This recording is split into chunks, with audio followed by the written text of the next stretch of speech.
Babahagi sa inyo na ginagawa ko tuwing tag-ulan. So ito, ano nga ba to? Ito yung paggawa po ng malunggay powder at kung paano po makapagpatuyo ng malunggay, dahon ng malunggay kahit wala pong sikat ang araw.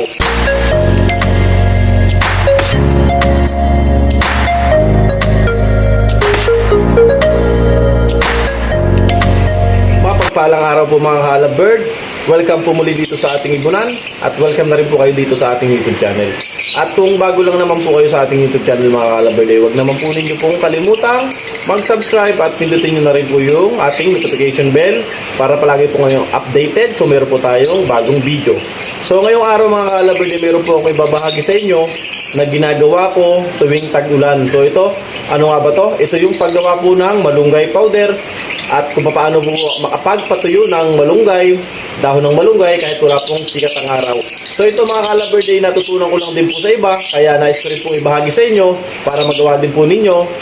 At maganda naman pong pamamaraan to at napakabuti po. So yung mga ka-Alabird, bago tayo manguha ng saka ng malunggay, ay ito, papakita ko muna sa inyo kung gaano kalakas talagang ulan dito. Ayan mga ka-Alabird, kung makikita nyo, talagang bumubuhos po ang ulan. Magdamag na yan mga ka-Alabird, walang tigil. Yan po mga ka-Alabird, halos magdamag na po yung ulan na yan, hindi po tumitigil. At mga ilang araw na rin po na maano po ang panahon dito sa amin, sa Cavite. Yan o mga ka-Alabird, lakas.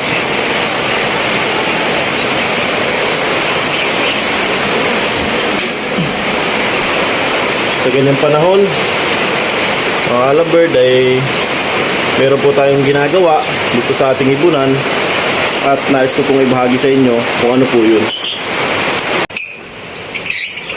So yun mga ka-Alabird, tara na po, samahan nyo na po ako, manguha na po tayo ng dahon ng malunggay. Tara, let's go!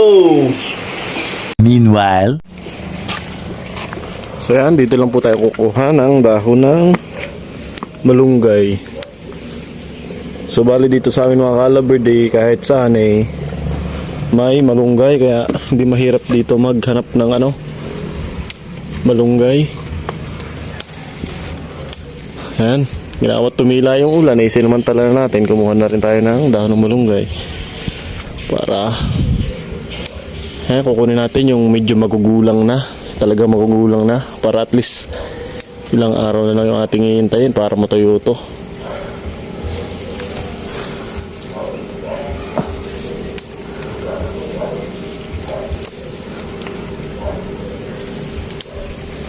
So yan, tama na siguro to.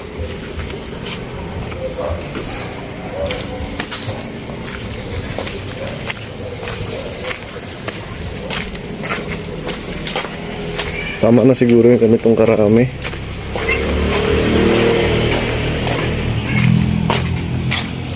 a few moments later. So yan mga ka-Alabird, ang kailangan lang natin na gamitin ay itong ayan yung sirang electric fan at ito. Lagay lang natin ito dito. At ito mga ka-Alabird ay iintayin po natin ng 2 araw para medyo matuyo to. Saka po natin gagawin yung proseso na kung paano po at kung paano po gagawin na mas mabilis pong matuyo yan. So ito, stock lang natin ito ng 2 araw. Ito sa may itaas. Ayan, dito kaya sa may itaas para nakahang siya. Para at least habang nakahang siya, yung hangin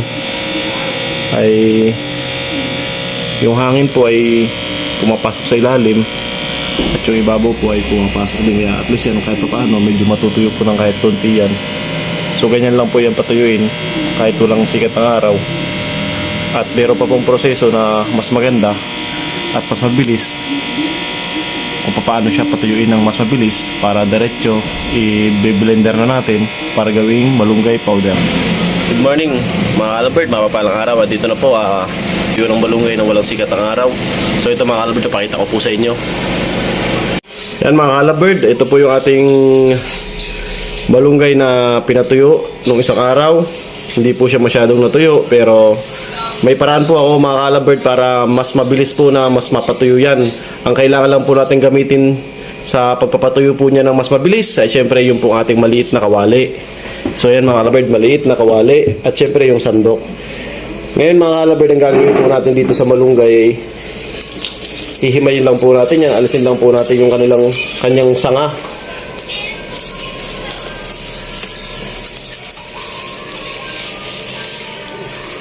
Yan, alisin lang po natin ng sanga niyan hanggang sa mahimulmul. Kasi kulang pa sa dry yan. Magkakaroon lang po ng amag yan pag in-stack po natin.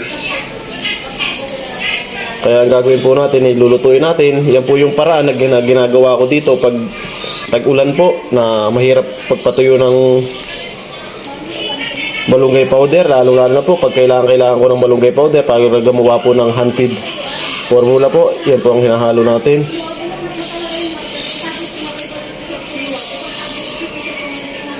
Yan mga kalabird, lalagay lang po natin yan dyan. Kaunti lang po ang gagawin natin kasi para saan kasi mas maganda na laging gamitin kung bagong gawa. Ito nga po pala ay magandang gamitin sa paggawa nga po ng handpad. Handpad. Handfeed formula at syempre paggawa na rin po ng mineral block. Ito po yung ginagamit ko, itong malunggay na fried malunggay po na powder. Tinatawag ko po itong fried malunggay powder. Piniprito ko po siya pero wala po yang mantika.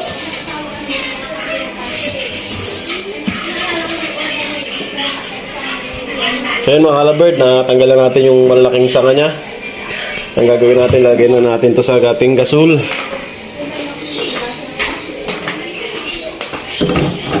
Yan. So yan, nakapuin lang po natin yan. Yung apoy po natin sakto lang po natin, hihinaan lang po natin ng konti. Pinakababa po ng pindutan para hindi po masyadong mainit agad. Kaya kunin natin yung sandok. Kaya pala mga kalabird, kailangan natin dito ng blender.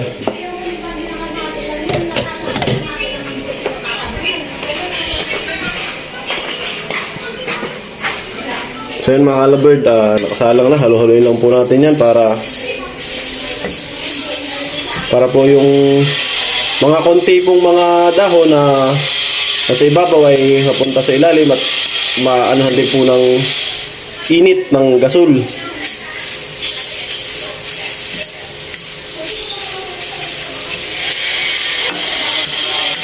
Pasensya na mga kalabird, medyo maingay sa kapitbahay kasi may ginagawa doon, may nagtatiles doon kaya narinig niyo yung grinder, napakaingay. Pero okay lang yung mga kalabird. Ngayon lang, gagawin natin, haluin lang natin. Napapansin niyo mga kalabird, medyo nag-ano na siya, nagdadark na yung kulay niya. Tapos yun, naamoy ko yung amoy ng malunggay. Bango. Sa akin mga kalabird, kung mapapansin nyo rin, na talagang lumulutong. Lumulutong talaga siya mga kalabird. Sa parang ito mga kalabird, hindi rin naman nawawala yung sustansya niyan. Nandiyan pa rin naman yung sustansya ng malunggay. Ayan mga kalabird, napakabilis. Palbasa ngayon medyo pinatuyo natin ng konti. Hinaan lang natin ng konti yung apoy. Yan, mahina. Bango. Amoy sinag naman mga kalabird yan, Kaya mapansin nyo, pwede na po natin patayin yung apoy. Parang magpapalutong na lang po sa kanya yung init po ng kawali. So yan mga kalabird, nakapansin naman nyo, ang crunchy. Pakinggan nyo mga kalabird yung lutong. Diba? Dito pala mga kalabird, madudurog na natin siya. Kaya bago natin nilagay sa blender natin to, talagang malambot na to. Ito mga kalabird, maganda rin itong ihalo sa tubig na inumin ng ating mga alagang lovebird.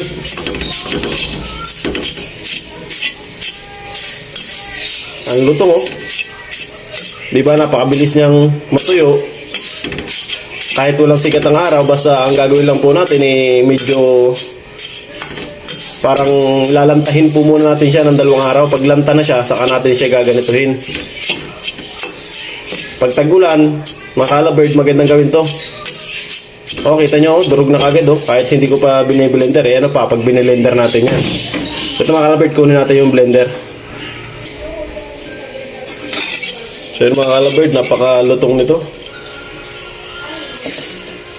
Kaya napakadali na lang itong gamitin.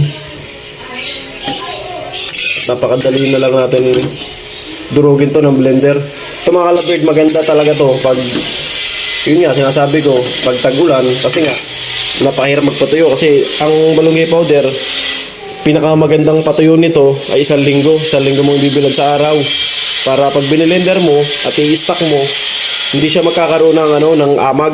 Kasi pag medyo sariwa at binilender mo, medyo basa-basa, para nagkakaroon siya ng konting amag. Ito naman mga kalabird, andito na yung ating blender. I-blend na natin to para makita nyo kung gaano siya naging powder. Pala natin maigi. Kaya mga kalabird, andito na siya sa loob. Ngayon saksak na natin itong natin, itong blender natin. Ito, salo natin ito. Ang ganda kasi itong Nutribullet na ito mga kalabird, kasi sinasalpak mo lang yan. Pakadali na ito mga kalabird. Tingnan nyo kung paano siya maging powder talaga, na as in powder na powder.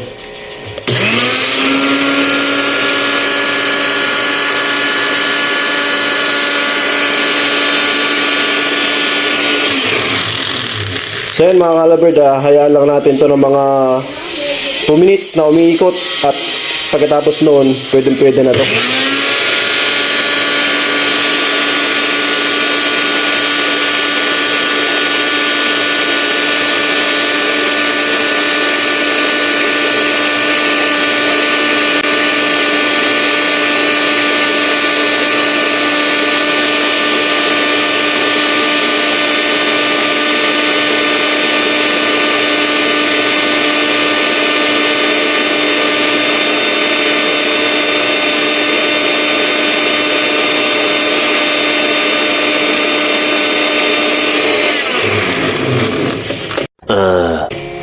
So ito na mga kalabird, yung resulta ng ating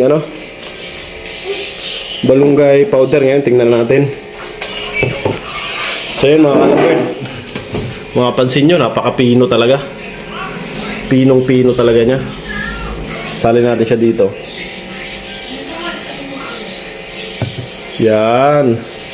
Meron na tayong instant malunggay powder sa loob ng 3 days.